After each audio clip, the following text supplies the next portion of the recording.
One of my central questions that I'm always like thinking about is like, okay, how is being in business for yourself different than having a job, you know?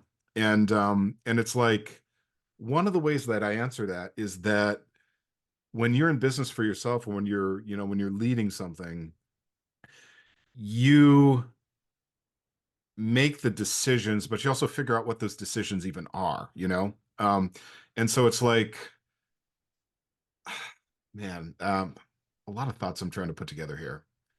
What I've always felt is like, oh, I don't want a job because I don't want my time structured for me. But ironically, when you're in business for yourself, you have to be incredibly good at structuring your time. Like, you have to be constantly intentional about it. And that's why being in business for yourself has this feeling of being on all the time because you're always questioning like, am I doing the right thing with my time? And what I feel is like your routines are a way to kind of take the pressure off of that. That sort of sensibility, right?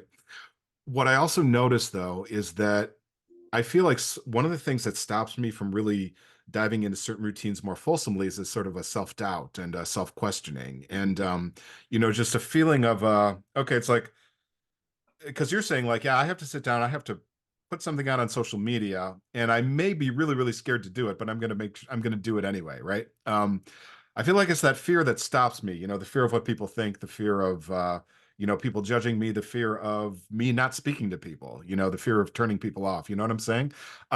So maybe another, one more question for you is how do you deal with that, and how do you keep the routines going strong anyway, even if those feelings come up? You know what I'm saying?